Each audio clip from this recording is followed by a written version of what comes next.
I am strong. I've gone through hell and kept walking. I know my weaknesses. I am beautiful. No one needs to convince me of that anymore. I've seen my flaws. I am imperfect. I know perfection isn't attainable. I've seen my scars and I rock them. I am a woman. I am more than what the media perceives me to be. The problem is that women are being poorly represented in the media through many outlets such as film, TV, ads, video games, etc. It is something that we are exposed to every day, whether we recognize it or not, and we are a social group to challenge these negative views that women have in the media, and we are Ladies Rising.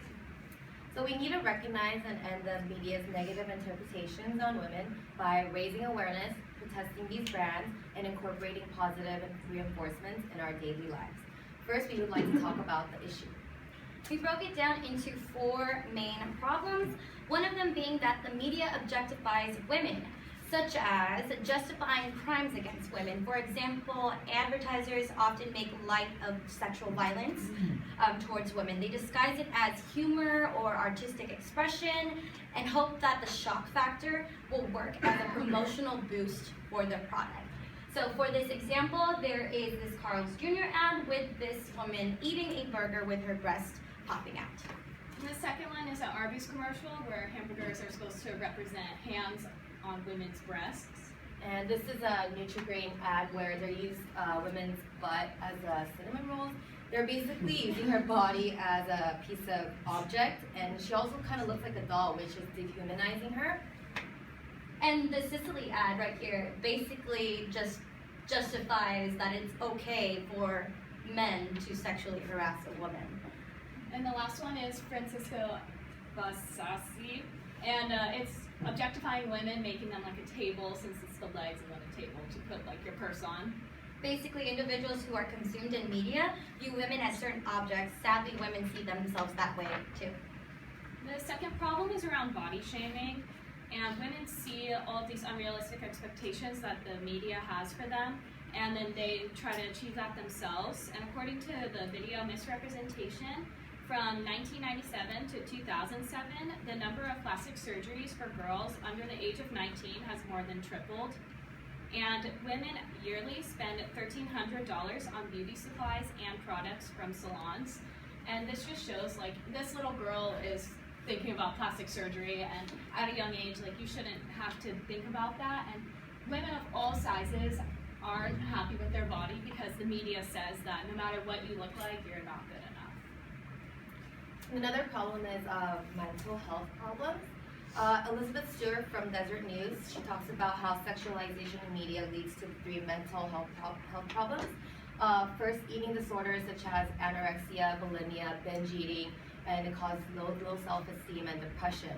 I remember when I was still in high school watching America's Next Top Model, it used to really make me feel bad about myself. And it really made me want to like go on diets when I was supposed to be eating more, you know, trying to focus on my growth. And it really caused myself to feel bad about myself, really making me feel depressed about myself. And a lot of young women and teens feel this way because of what the media is showing them. And why do these issues exist? The reasoning why the problems listed above exist is because they're profit-driven. According to Lynn Michael Brown, he's a professor of education at Colby College in Maine. He basically states that media is profit-driven, even towards toddlers. We have babies, the heels for babies. We also have skinny jeans that are available for toddlers. Basically, yeah. Here's a quote from Gisele Rodriguez. I was unaware of all the damaging messages the media creates for their own profit. I am simply a multi-billion industries vessel willing to splurge on the latest trends in order to be accepted by society. Basically, businesses use these negative advertising tactics to promote their product. And it is working. In the next slide, we have these statistics. All cosmetic surgery, 1.58 million women go through breast augmentation, nose reshaping, like eyelid surgery. What else? Liposuction and tummy tucks. Basically, the money involved, the total amount is just like huge. it's a really big difference. So there are some solutions to these problems to change the ideas of women in the media. And the first one is to raise awareness through understanding media literacy. And there's a good website you could go to, proudtobeme.org, and they have a lot of good articles about media literacy so that you can better understand it yourself. And the media maintains stereotypes and overrepresents one image that is a social value that we have. And so then they overrepresent the image of sexualizing women because that's the stereotype we have of women and the stereotypes of what we think women should be. The author of The Power of Media Literacy, Rizal Rodriguez, says, "It is important to be cognizant of media's purpose and messages without critical thinking. They can create a negative self-perception and negative perception of certain groups."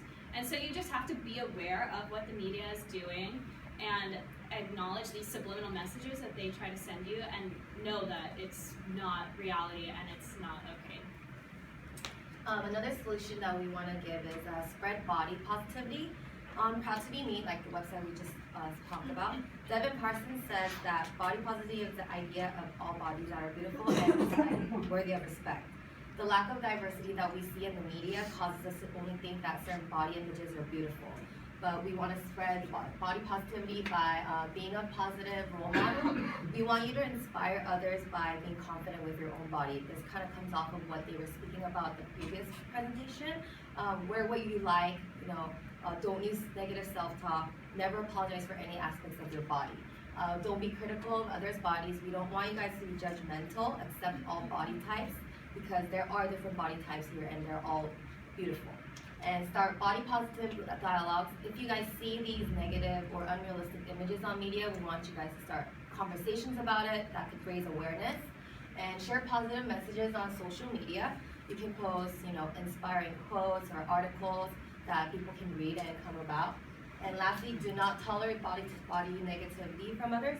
This is found to be the most challenging because people just don't like to be called out. So when somebody makes those type of remarks, we want you to don't be confrontational. You don't have to be offensive and angry, but try to explain your perspective and get their understanding so that you guys can make a change. And this is usually better to be worked on one-on-one rather than like a group attacking a person. And start with your friends and families first, and it can spread out through the society, then you can make a change. Also, to help raise awareness, we created a social group page on Facebook. By liking this page, you will take a pledge to raise awareness of women being poorly represented in the media. Take a stand, challenge the status quo, share the page with friends and family, and use the hashtag #ActionToRise to show support in other social media forums. So far, we have 82 likes, and we are hoping that it would grow. We also have links to the page of when Jody mentioned about Proud to Be Me. We have the media literacy quiz. Basically what that is the question is, how media literate are you? Good quiz to take. Take the pledge over here for the Misrepresentation Project. Join the campaign, and then the Proud to Be Me link is on there as well. In order to change these ideas and things that people are doing to represent women in the media, we can protest these brands, and by doing this you address the brands and recognize the negativity and show them that you do not support their advertising at the extent of women just for their profit. And so some of the brands that we showed earlier are like Carl's Jr., Sicily, Marc Jacobs, Burger King. You can just simply not buy products from there and like post pictures on media or anything to show that them using women to sell their products isn't acceptable. And here's just pictures of people who've been doing that and are sticking with what they believe and showing that it's not something that we condone. So today, So lastly, we want to give you a last solution that you guys can actually do. These are daily acts that we can do. Don't use derogatory languages. We use these words, sluts, whore, bitch, not knowing what it's actually doing. We're making it okay for these companies to do so because we are spreading negative body images towards each other, and it makes it okay for them to do that on media. And second, challenge your friends. Like I said earlier, it starts by just what you can do. And we want you guys to go out there and challenge your friends, spread the action, And if you guys don't say anything and let them do this, there will be no change. But we want you guys to do your part and start doing this so we can make a change. So today we recognize that the media creates negative interpretations on women through different outlets. We also provided different ways to raise awareness and to prevent businesses from using poor representations of women to promote their brand. We're doing our part through this social campaign, and we want you to do your part as well to stop the representation of women in the media.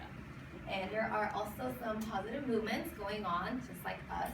This is the Dove Real Beauty campaign. I don't know if you guys seen it on Facebook, but basically they hired an FBI forensic artist, and they got women explaining each other's, image, and it's basically showed that a lot of women struggle with their own images. These are some sketches that were shown. Basically, left side is what they've seen about themselves, and then the right side is a complete stranger that explains what they see in that person. And you can see the images are a lot softer on the right side, and the left side you tend to see more flaws. So this shows that sadly there are a lot of negative body images going on in ourselves, but we want to promote this campaign, and you guys want to check it out. It's on their website, and it could raise awareness to what we're trying to do also. Finally, to end with a quote by Elizabeth Stewart, real women are not airbrushed skinny. Real women do not have to wear lingerie to feel powerful. Real women are beautiful on the inside as well as on the outside. Let's raise awareness, like our Facebook page, #Action to Rise. Thank you.